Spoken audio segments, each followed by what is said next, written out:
They first heard him before they ever saw him heavy, deliberate footfalls pressing into Georgia clay like a drumbeat from another world.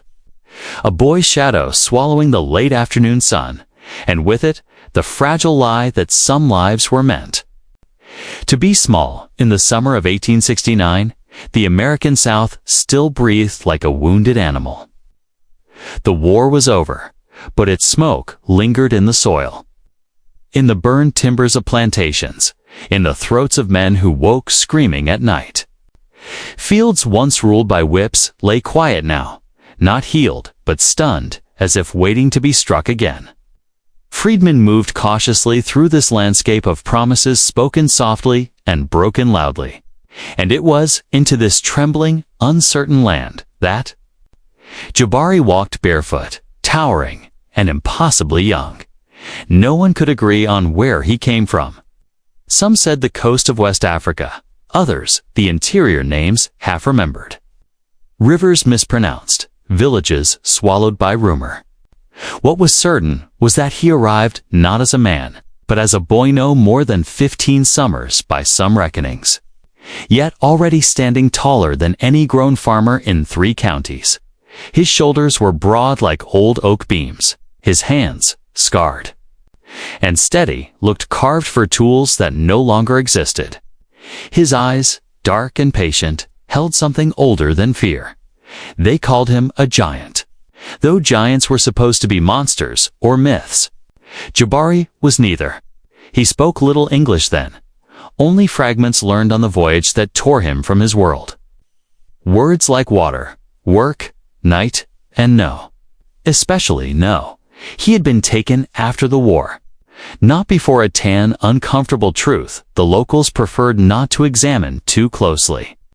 Smugglers still worked the edges of the Atlantic even after the chains were said to be broken. Jabari had survived the crossing by luck or stubbornness or the quiet mercy of a God who had not yet finished with him.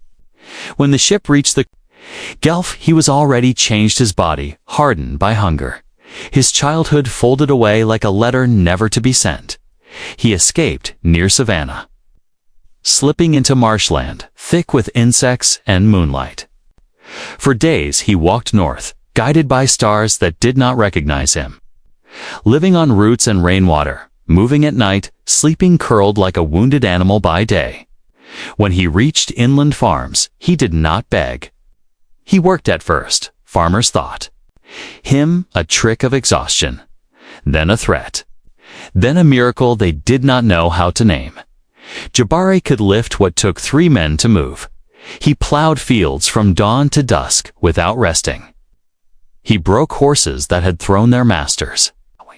When timber needed hauling from swamp to barn, he carried it alone, breathing slow, eyes fixed on some distant horizon no one else could see. And yet, when spoken too harshly, he shrank not in body, but in spirit, his gaze dropping, his hands folding inward, as if bracing for a blow that no longer had the right to fall. The children were the first to approach him without fear. They followed at a distance, marveling at his stride, daring each other to touch his shadow. One brave girl slipped him a piece of cornbread one evening. Jabari accepted it with both hands, bowing his head as if receiving something sacred. He smiled then, briefly, and the children ran home breathless, claiming the giant smiled like a boy. But adults watched with narrower eyes. White men whispered at fences. Freedmen argued in hushed tones. A boy like that, too strong, too foreign, too unclaimed, did not fit into the fragile order Reconstruction was trying to stitch together. Strength unsettled them. Silence frightened them more. One night, as cicadas screamed and lanterns flickered, Jabari was invited to sleep in a barn outside Macon. The offer was polite. The door was locked behind him. By morning, the town knew his name. They crowded the yard as if for a fair. Some came to see the giant. Some came to test him. A preacher spoke of Cain and the mark of difference. A former Confederate officer spat and said no boy should be built like a weapon. Jabari stood barefoot in the dirt, hands at his sides, listening to words he barely understood but whose tone he knew too well. They asked him where he was from. He answered with a place name that meant nothing to them. They laughed. They asked, "Who owned him?" He said no one. That was when the laughter stopped. A man stepped forward with a measuring tape, looping it around Jabari's chest. His arms, his neck, as if inventorying a prize animal. Another pressed a Bible into his hands and demanded he swear obedience. Jabari held the book gently, confused, reverent, and said the only English sentence he could shape clearly. "I work. I know harm," the crowd murmured. Some nodded, others did not. What they could not see, what history would nearly erase, was the ache behind his eyes. The memory of a father's voice teaching him to track antelope through tall grass. The feel of a spear balanced just so in his palm. The night songs of his village, now gone or unreachable.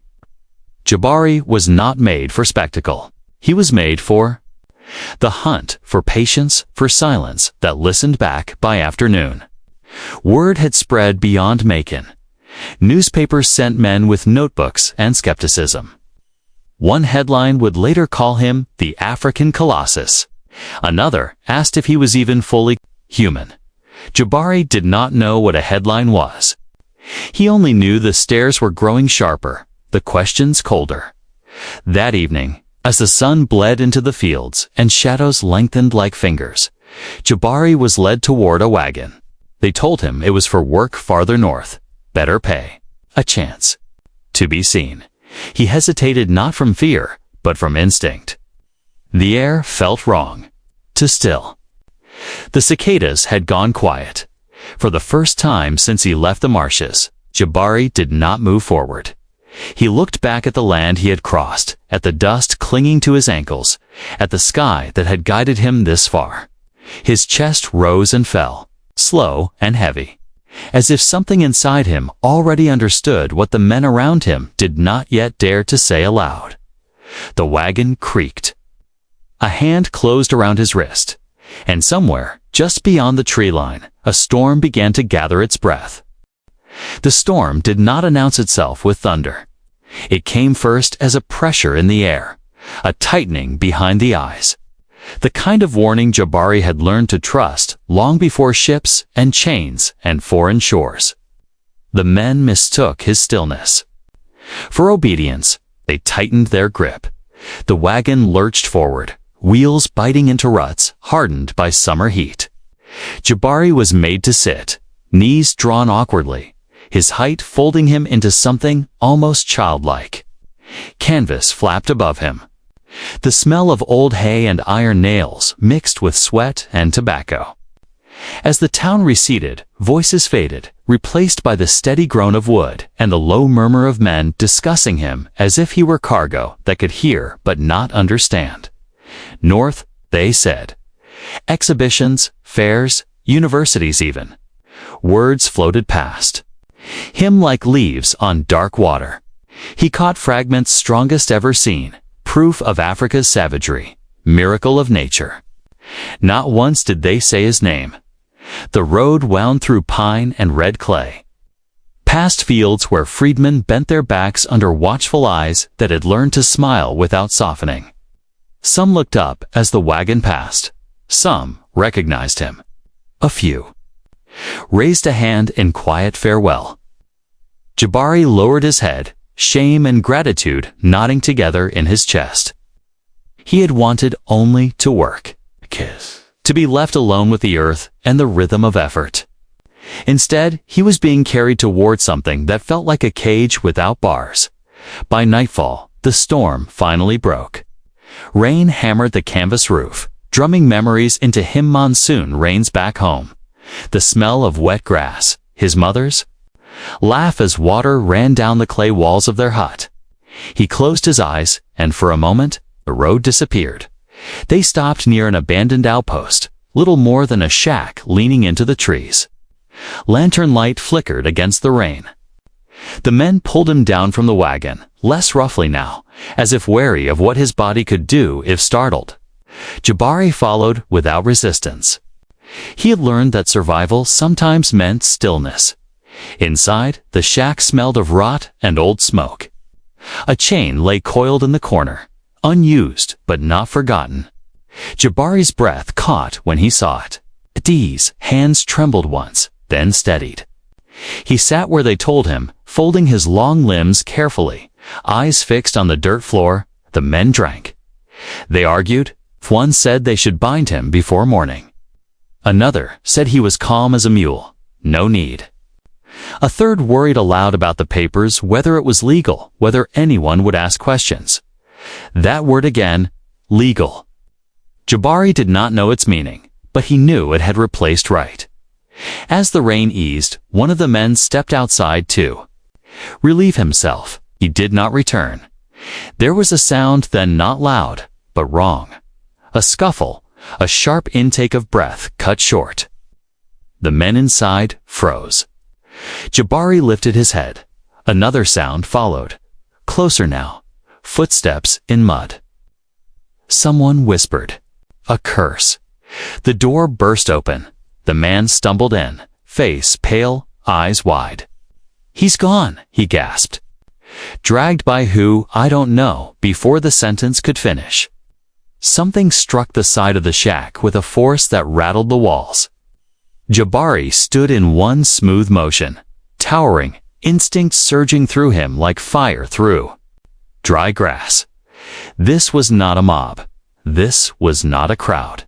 This was something older, more precise. The second blow split a beam. Wood cracked. Rainwater poured through the seams. "God Almighty," one man whispered. "It's him. The giant's done it." Jabari understood then not the words, but the fear behind them. They were afraid of him, yes, but they were also afraid of what was outside. Something they had not planned for, something that did not belong to them. The door gave way. A figure filled the opening broad. Dark, soaked with rain, eyes reflecting lantern light like glass. Not Jabari, another man. Taller than most, scarred, carrying a blade dulled by use rather than neglect. His clothes marked him as no gentleman. His posture marked him as something worse to them. "Boys free." The man said, voice low, accented, southern, but not submissive. "You best leave." One of the captors reached for a pistol. He did not get it raised. What followed was quick, brutal, and over before Jabari fully understood it. The men scattered into the rain, fleeing the shack and their certainty. One fell, and did not rise. Another vanished into the trees, screaming. Silence returned, thick and trembling. Jabari stood frozen, heart pounding, breath loud in his ears. The stranger turned to him slowly, studying him not with hunger or calculation, but recognition. "You're a long way from home," the man said. Jabari swallowed. His voice, when it came, was barely sound. "They say north." The man snorted. Softly, "They say a lot." He cut the canvas loose, tore the remnants away, and motioned for Jabari to follow. They moved into the trees, rain washing their tracks, darkness swallowing the road behind them. The forest closed around them like a held breath. They walked until dawn threatened the horizon. Until Jabari's muscles burned and his lungs ached with something close to relief. They stopped near a creek, swollen with rain. The man built a small fire, careful, controlled. "Name's Caleb," he said finally. "I hunt men who hunt other men." Jabari nodded, though he did not fully understand. He held his hands out too. The fire, watching the steam rise from his skin. For the first time since leaving Africa, someone had intervened without demanding anything in return. But safety, Jabari was learning, was never permanent. As the sky lightened, distant voices drifted. Through the trees, dogs barked. The hunt had begun again, this time larger, louder, sanctioned. Caleb's jaw tightened. He looked at Jabari, measuring not his size, but his spirit. "They won't stop now," he said. You ready to run? Jabari listened to the dogs too. The shouts echoing through the forest to his own heartbeat, answering them. He nodded once and rose to his feet. Jabari did not run like a chased animal. He ran like a hunter who knew the land would remember him. The forest opened itself to his stride, roots and mud yielding beneath his feet as if recognizing something ancient moving among them. Caleb ran. Ahead, cutting left toward the creek, then sharply right into thicker brush. Breaking branches at shoulder height, leaving signs meant to confuse dogs and men alike. Jabari followed without question, breath deep and controlled, every sense awake. This was not flight. This was survival reclaimed. The dogs came closer.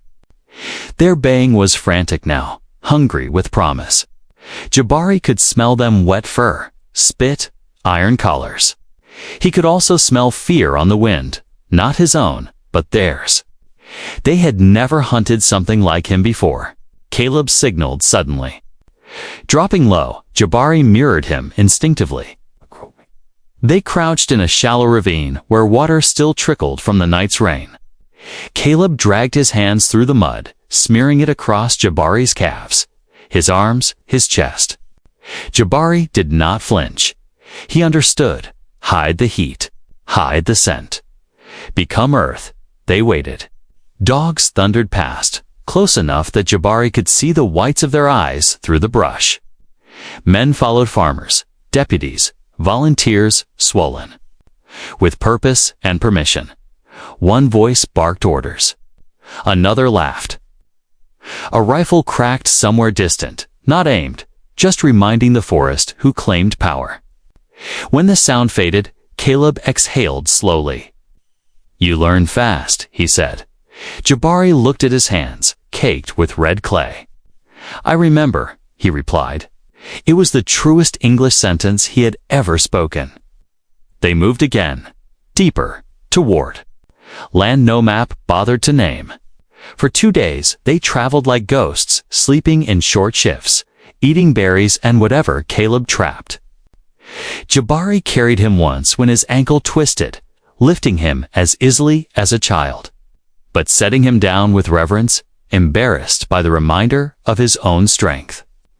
On the third morning, they reached a ridge overlooking a valley cut by rail. Lines, smoke rose in thin threads. Civilization, Caleb called it. Trouble, Jabari felt. That's as far as I go, Caleb said. Beyond this, you'll be seen.